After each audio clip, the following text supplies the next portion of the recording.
live. I am reading Reshad Feild's book, The Invisible Way. It's a book about love. He says himself, we work now for the future of humanity, and as we know, we are loved. Time will soon be on our side. This was published in 1979, and he passed away in 2016. And I found it on my bookshelf. So I'm reading it aloud. Number 4, or chapter 4, has no headings to the chapters. He's, I think, still in Turkey. My flat in London was on a busy street. Not in Turkey. My flat in London was on a busy street, but the sitting room at the back of the house was quiet and looked out over a beautiful garden.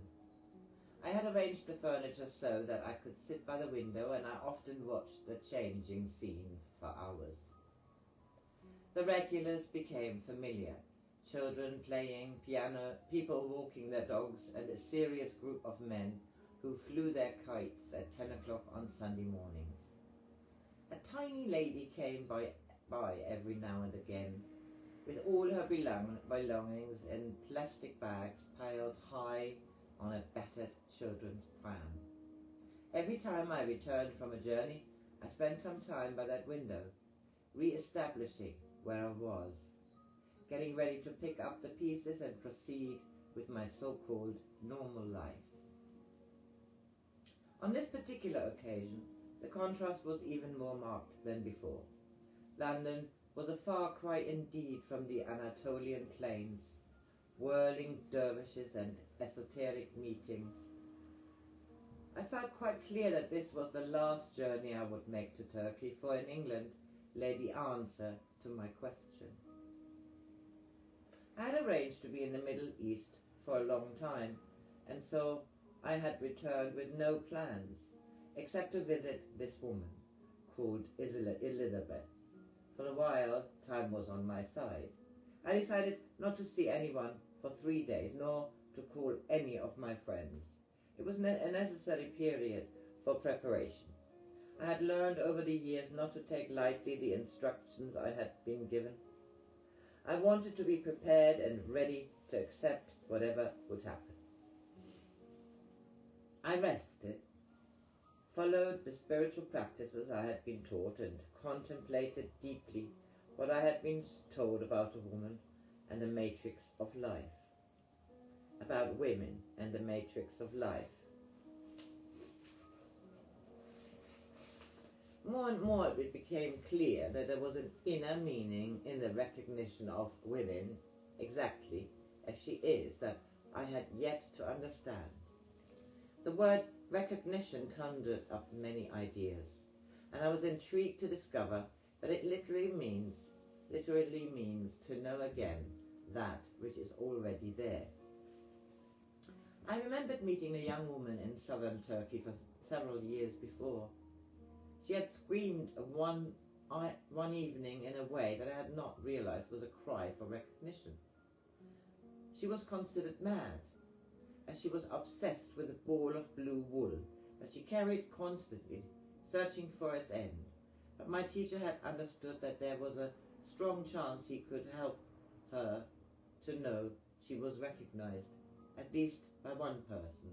The last time I saw her, I was amazed at the change in her, and how the shattered pieces of her mind had come together. Order had somehow appeared out of the chaos of her despair. Women, Mother, Mary, Matrix, Earth, perhaps Elizabeth, the woman I was going to visit, would be able to tell me more about these things. I remember feeling excited as I drove to the south of London where she lived.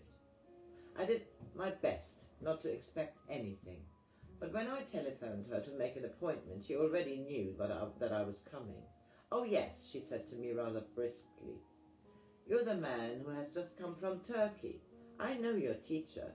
We have some mutual contacts and friends. Of course you can come. Would you like to have lunch with me on Thursday?" Elizabeth was definitely not what I had expected.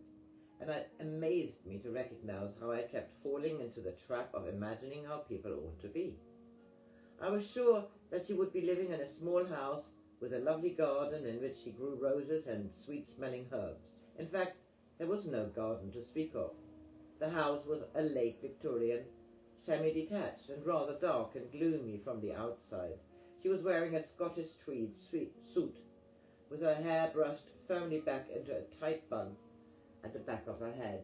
She was small in size, rather stocky, and due to the way the tweed suit was cut, appeared almost entirely square in shape.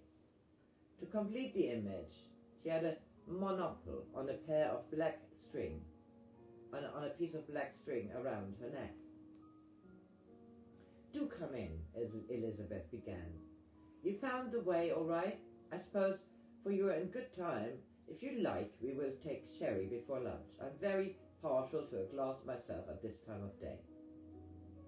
She had barely had time to stutter a greeting and follow. I had barely time to stutter a greeting and follow obediently as she moved me into the little sitting room and then disappeared towards the kitchen. I had a few moments to look around. I think I must have expected the walls to be lined with esoteric books and manuscripts, because I was somewhat let down by the spotless clean and well-dusted room, which gave the impression that it had remained exactly the same since Victorian times. The small desk against the wall was neatly stacked with writing paper and a file for unanswered letters. A box of matches and sealing wax rested side by side on a rose-patterned dish. On top of the desk was a collection of family photographs in oval silver frames, while above hung a large pastel portrait of a young girl whom I guessed to be Elizabeth.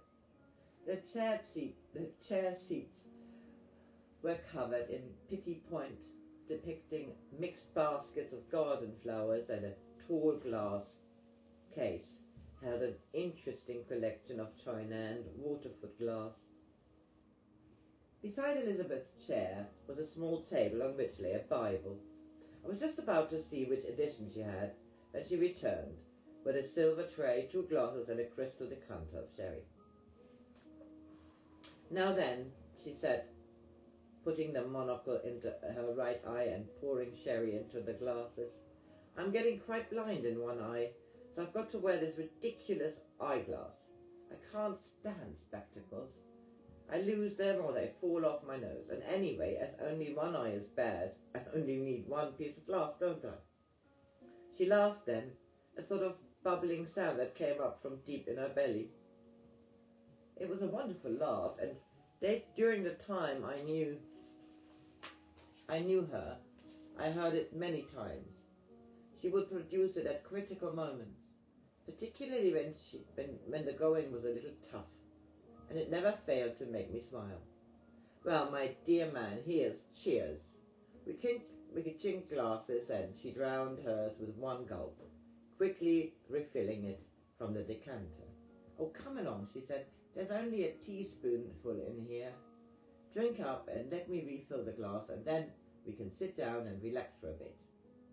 I did as I was told and sank back into the leather chair opposite.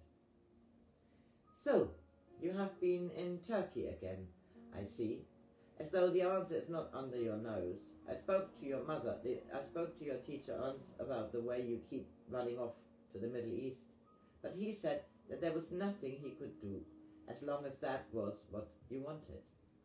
He simply waited to meet you at the other end. But tell me about yourself."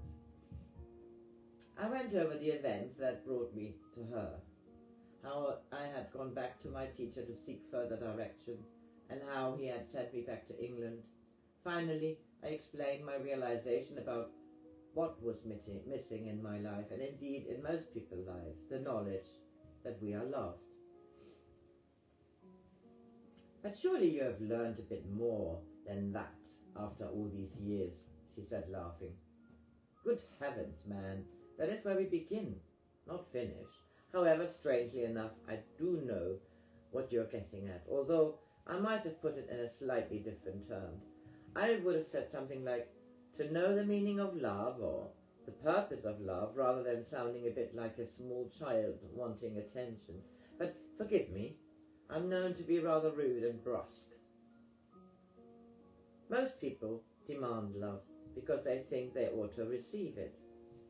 They don't see that real love breaks us away from anything that is not love. Well now, can you tell me why you were sent to me? Surely your teacher is perfectly capable of talking to you about these matters. I sense that he feels I need to work with women teachers for a while, I replied. He has suggested I explore the nature of female energy and the matrix. Absolutely, said Elizabeth. If you are ever going to get married in the true sense of the word, she said, wagging her finger at me, then you most certainly ought to know about these things. It's no good just taking women for granted. Life can be very difficult that way. What else were you told?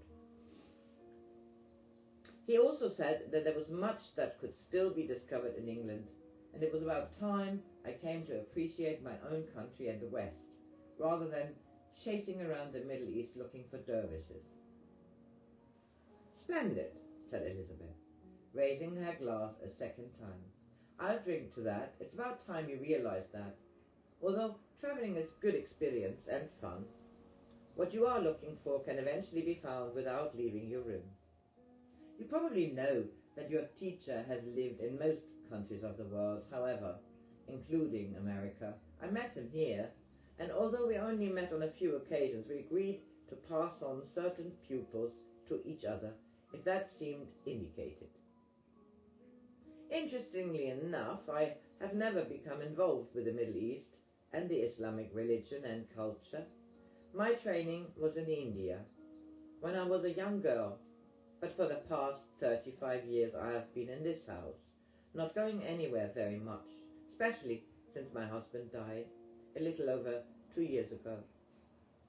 So far I had not really been able to say much. I longed to ask her exactly what she was involved with and what sort of esoteric teaching training she had had. She must have read my thoughts, for she leaned over and opened a drawer in the table beside her. Taking out a small leather-bound volume, she said, "You're probably wondering about my way. I told you that my initial training was in India. Do not be put off if I tell you that now my way is the way of the contemplative, for there are as many paths to God as there are human beings in the world. It might be yours one day, but now it seems you have other things to do.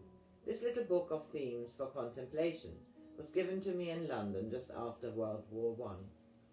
There was a very fine school in the Kensington district, and many people went there. It was run by an extraordinary woman to whom I'm eternally grateful.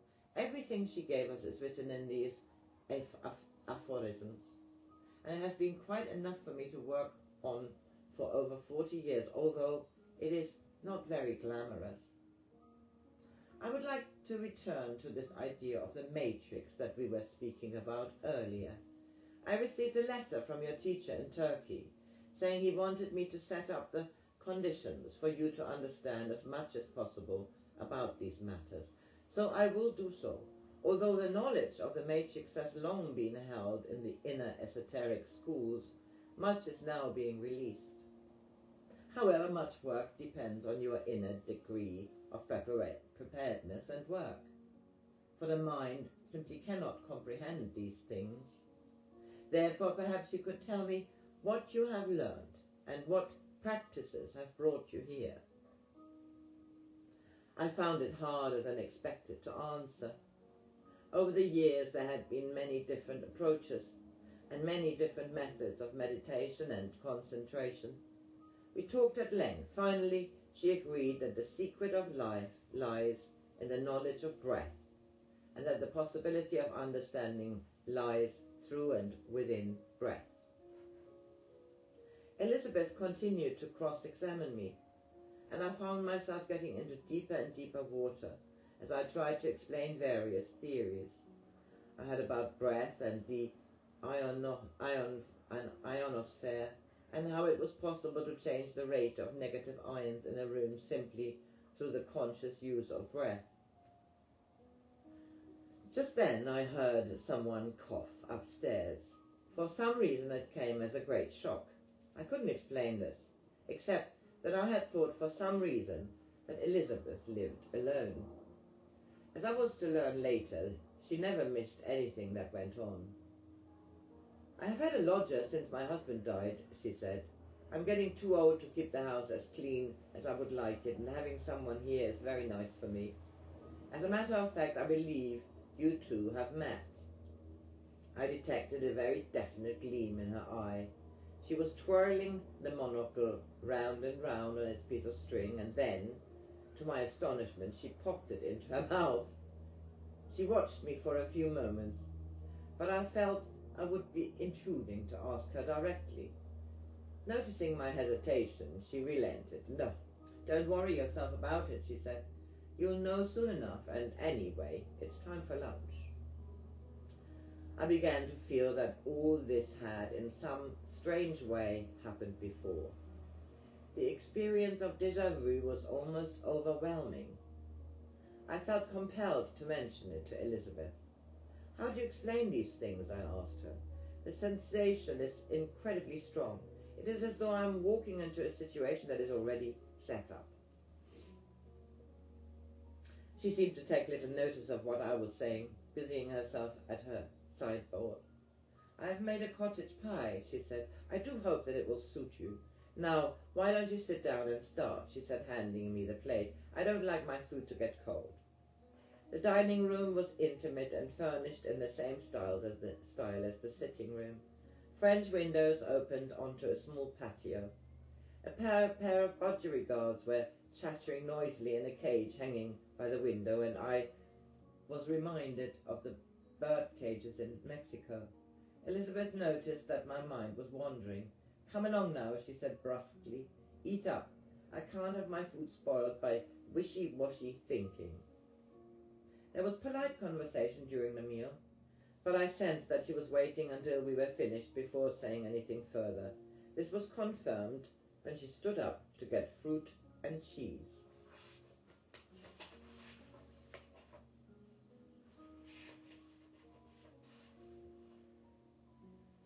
You know, it's so important to eat consciously, to be involved with a conscious transformation of energies. You must be doubly careful now on what you eat. If you are preparing food, you must be very, very aware. I was reminded of the love with which my teacher had cooked food for his guests. "Now then, about that premonition you have," she said, changing the subject rapidly. "Does it really matter? After all, if something is to be, if we don't get in the way, then it will be. Isn't that right?" I've had such experiences before, Elizabeth, but something feels different this time. I mean, it's pretty strange going all the way to Turkey from England only to be sent back to meet someone who lives in the same city. She smiled at me, playing with her monocle once again. "In Turkey, that is called kismet, which means destiny. I am sure that you have heard the word before. It is a good word and describes many things in just 2 syllables. You see, fate is not destiny, although most people confuse the two. The difference is subtle, but quite clear when you understand. If our ultimate goal is completion in the knowledge of God, then we have taken a very real step towards finding our true destiny. If, on the other hand, we do nothing about our own conditioned responses to life and the situations in which we find ourselves, then we are in great danger of being carried away from our true destination, of being subjected to the vagaries of fate, which, in a sense, has a life of its own. We must not tempt fate. As the American poet Ralph Waldo Emerson said, "Woe betide a man who has been overcome by fate, the control of which has slipped his hands." So I make here a break in this fourth chapter because it's quite long. I hope you have a good Saturday, the 5th of April.